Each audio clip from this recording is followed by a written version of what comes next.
சமயம் நடந்த விஷயம். பர்வத்பூர் கிராமத்தோட அங்க ஜனங்க அவங்க கிராமத்தை விட்டு வெளியில வர மாட்டாங்க. என்ன விஷயம் பின்ட்டு மோனு? என்ன திடீர்னு இன்னைக்கு இந்த பக்கம்? தலைவரே, அது விஷயம் என்னன்னா, நாங்க கிராமத்துல இருந்து வெளியே போகணும். அதுக்கு உங்ககிட்ட அனுமதி கேட்டு வந்திருக்கோம். இல்ல இல்ல, அதுல எந்த பிரச்சனையும் இல்ல. ஆனா இந்த பாலைவனத்துல யாரும் எங்கேயும் போக விரும்ப மாட்டாங்க. ஆனா நீங்க 2 பேரும் எங்க போக நினைக்கிறீங்க? எங்க 2 பேருக்கும் கிராமத்துல இருந்து வெளியே போனா நல்லது நடக்கும்னு தோணுது. நாங்க என்ன பார்க்க நினைக்கிறோம்னா, கிராமத்துக்கு வெளியே இருக்கிற பாலைவனம் எப்படி இருக்கும், அப்புறம் நம்ம கிராமம் எதுக்காக பாலைவனமா இருக்குன்னு தெரிஞ்சுக்க நினைக்கிறோம். ஆமா தலைவரே, அப்புறம் கிராமத்துல தண்ணிக்கு ரொம்பவே கஷ்டமா இருக்கு. மழையும் வர்றதே இல்ல. அந்த இவ்ளோ பெரிய சாபத்தால தானே நம்ம இங்கேயே மாட்டிக்கிட்டு இருக்கோம். நீயும் சரியாதான் சொல்ற. இந்த சாபத்திலயும் நமக்கு ஒரு நல்ல விஷயம் என்னன்னா, நம்மளோட கிராமம் இந்த மலைக்கு பின்னாடி இருக்கு. இல்லனா நம்ம கிராமமும் முழு பாலைவனமா இருக்கும். ஆனா இப்பவும் பிரச்சனைகள் இருக்குல்ல தலைவரே. இந்த சாபத்துக்கு ஏதாவது தீர்வு இருக்கும்ல. அதனாலதான் வெளியே போய் பார்க்கலான்னு நாங்க 2 பேரும் யோசிக்கிறோம். ஒருவேளை ஏதாவது தீர்வு கிடைக்கலாம்ல, எங்களால கிராமத்துக்கு உதவியும் பண்ண முடியும். நீங்க நல்ல விஷயம் தான் யோசிச்சிருக்கீங்க. சரி, நீங்க 2 பேரும் போங்க. ஆனா ஜாக்கிரதையா இருங்க. தலைவர்கிட்ட ஆசீர்வாதத்தை வாங்கிக்கிட்டு 2 பேரும் அங்கிருந்து புறப்பட்டாங்க. ரொம்ப நன்றி மோனு, என்னை உங்க கூட கூட்டிட்டு வந்ததுக்கு. நானும் இந்த கிராமத்துக்கு ஏதாவது ஒன்று பண்ணணும். எனக்கு நீங்க அந்த மாதிரி ஒரு நல்ல வாய்ப்பை கொடுத்துருக்கீங்க. அட, நான் எதுவுமே பண்ணலையே. இதை பண்றதுக்கு நிறைய ஆர்வம் இருக்கணும்ல.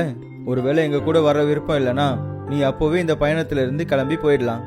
சரி, நாம இப்போ தண்ணியை தேடிக்கிட்டு எந்த பகுதிக்கு போக போறோம்னா, கிராமத்து ஜனங்களும் அந்த இடத்துக்கு ஈஸியா வரணும். 3 பேரும் பாலைவனத்துல புறப்பட்டாங்க. ஒன்னா புதுசா ஒரு இடத்த தேடிக்கிட்டு வந்தாங்க. நாள் முழுக்க தேடினதுக்கு அப்புறமா அவங்களுக்கு எதுவுமே கிடைக்கல. அப்புறம் ராத்திரி ஆயிடுச்சு. இன்னைக்கு ஃபுல்லா நமக்கு மண்ணு மட்டும்தான் தெரிஞ்சது.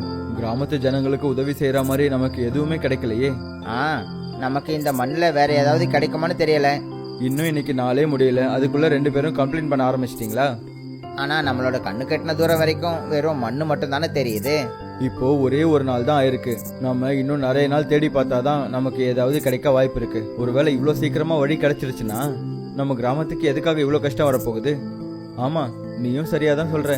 அதெல்லாம் விடுங்க. பாலைவனங்கள்ல எப்பவும் ராத்திரி நேரங்கள்ல ரொம்ப அதிகமா குளிர் இருக்கும். மதிய நேரத்துல இருந்த மாதிரி சாதாரண பாலைவனமா இருக்கும்னு நினைக்காதீங்க.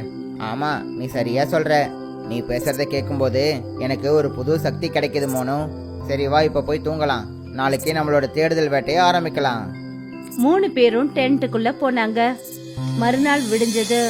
அப்புறம் பயங்கரமான வெயில்ல மறுபடியும் பயணம் ஆரம்பிச்சது. அடே கோலு, உன்கிட்ட தண்ணி வச்சிருக்கியா? என்கிட்ட தண்ணி இருக்கு. நீ இப்போதானே கொஞ்ச நேரத்துக்கு முன்னாடி தண்ணி குடிச்ச. இப்போ கொஞ்சம் வெயிட் பண்ணு. ஆமா பின்ட்டு, கொஞ்சம் வெயிட் பண்ணு. என்ன வெயிலு! இந்த வெயில்ல என்னோட வேர்வை கூட காஞ்சி போயிடுதே. 3 பேரும் வெயில்ல நடந்துட்டு இருந்தாங்க. அப்பதான் பின்ட்டு அவன் ரொம்பவே சோர்ந்து போயிருந்தான். திடீர்னு அவன் ரொம்பவே சந்தோஷப்பட இல்லைங்க, யாரும் இந்த தண்ணிய குடிக்க கூடாது. யார் சொன்னது? நான் தான் சொன்னேன். இந்த குளத்துக்கும் மரத்துக்கும் நான் தான் முதலாளி. என் பேரு ஜின். அட, இந்த சத்தம் எங்க இருந்து வருது? கொஞ்சம் கீழே பாருங்க. அவங்க 3 பேரும் கீழே நோக்கி பார்த்தாங்க. அங்க பார்த்தா அங்க ஒரு ஜின் நின்னுட்டு இருந்தது. அதோட உயரம் அவங்களோட முட்டி அளவுக்கு தான் இருந்தது. நாங்க உங்களை பத்தி கதைகளை தான் கேள்விப்பட்டிருக்கோம். ஆனா நீங்க நிஜமாவே ரொம்ப குள்ளமா இருக்கீங்களே. என்ன கிண்டல் பண்றீங்களா? நான் மட்டும் ஒரு மந்திரம் போட்டேன், உங்களோட ஒட்டு மொத்த திமிரும் அடங்கிடும். தயவு செஞ்சு எங்களை மன்னிச்சிருங்க ஜின். இது எங்களோட தப்பு தான். நாங்க எங்க கிராமத்தோட பிரச்சனைக்கு தீர்வு தேடி தான் வந்திருக்கோம். கிராமத்து குளத்துல இருக்கிற தண்ணி இப்ப வத்தி போச்சு. எங்க எல்லாருக்குமே ரொம்பவே கஷ்டமா இருக்கு. தயவு செஞ்சு நாங்க இந்த குளத்தை பயன்படுத்துறதுக்கு அனுமதி கொடுங்க. உன்னை பார்த்தா நல்லவன் மாதிரி தான் இருக்கு. ஆனா இந்த குளத்தை பயன்படுத்த அனுமதி கொடுக்க மாட்டேன். நான் உங்களுக்கு உதவி பண்ணணும்னா அதுக்கு பதிலா நீங்க எனக்கு ஏதாவது தரணும். ஆனா எங்க கிட்ட உங்களுக்கு கொடுக்கற மாதிரி எதுவுமே இல்லையே. உங்களை மாதிரி தான் பல வருஷங்களுக்கு முன்னாடி ஒரு ஆளும் வந்திருந்தான். அவனோட ஆசையை நிறைவேற்றணும்னு என்கிட்ட என்ன சொன்னான் தெரியுமா? அவனோட கிராமத்துக்கு குளம் வேணும்னு கேட்டான். ஆமா, அது எங்களோட கிராமம் தான். ஆமா, அப்புறம் அந்த ஆளு அவனோட வாக்க முழுசா நிறைவேற்றல. அவனுக்கு கொடுத்த வரத்துக்கு பதிலா அவன் எந்த மாதிரி உழைப்பன்னு என்கிட்ட சொன்னானோ அதை அவன் நிறைவேற்றவே இல்லை. அந்த குளத்தை வாங்கிக்கிட்டு என்ன மறந்துட்டான். அப்படியா? நாங்க இப்போ என்ன பண்றது ஜின்? எதுவும் பண்ண வேண்டாம், அந்த ஆளு கொடுத்த வாக்க நிறைவேத்துங்க. உங்க கிராமத்தோட பிரச்சனை அதுவா சரியாயிடும். ஆனா அவர் அப்படி என்ன வாக்கு கொடுத்தாரு? நான் உங்ககிட்ட ஒரு விஷயத்த முன்னாடியே சொல்லிடுறேன். எங்க கிராமத்துல அதெல்லாம் சரிதான், ஆனா இப்ப பிரச்சனை ரொம்ப பெருசாயிடுச்சே. நாம இப்படி அந்த பாலைவனத்தை பசுமையான இடமா மாத்துறது? ஆமா, அப்புறம் நம்ம கிட்ட அந்த சின்ன ஜின்ன தவிர வேற எந்த வழியுமே இல்லையே. அவரால் மட்டும்தான் நமக்கு உதவி பண்ண முடியும். எல்லாமே வீணா போயிடுச்சுன்னு நினைக்கிறேன். நம்ம கிராமத்துல இருக்கிற மொத்த வயலையும் பசுமையாக்குறதுக்கான தண்ணி கூட இப்போ நம்ம கிட்ட சுத்தமா இல்ல. ரொம்ப ஏமாற்றத்தோட 3 பேரும் அவங்கவுங்க வீட்டுக்கு போனாங்க. பல நாட்கள் கடந்துடுச்சு, ஆனா எந்த ஒரு வழியும் தெரியல. அப்பதான் அந்த 3 பேரும் ஒரு நாள் தலைவரோட வீட்டுக்கு போனாங்க.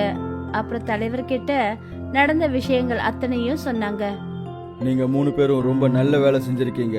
இந்த விஷயத்தை என்கிட்ட சொல்லிருக்கீங்க. இதுக்கான தீர்வு என்கிட்ட இருக்கு. என்ன தீர்வு தலைவரே? அது பல தலைமுறைகளா சில விதை மூட்டைகள் என்கிட்ட இருக்கு.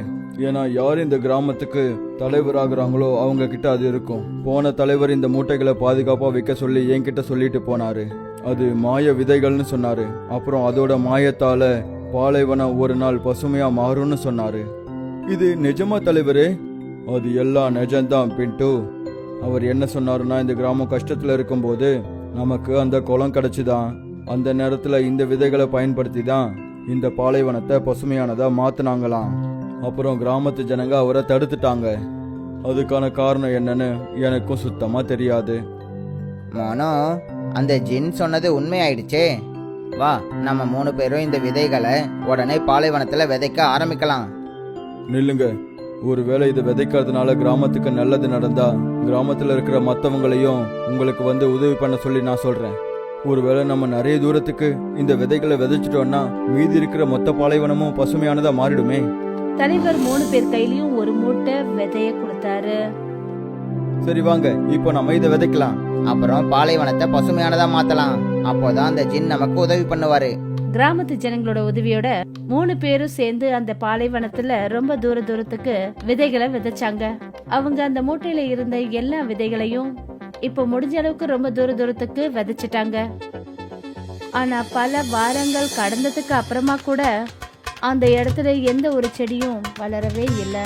இத பார்த்துட்டு 3 நண்பர்கள், அப்புறம் தலைவர், அப்புறம் கிராமத்து ஜனங்க அதே ஆத்துக்கிட்ட போனாங்க. அந்த இடத்துல தான் அந்த ஜின் இருந்தது. அட மோனு, இந்த ஜின் எங்க போயிட்டாரு? எங்க ஆளையே காணோம். நான் இங்கதான் இருக்கேன். எங்க?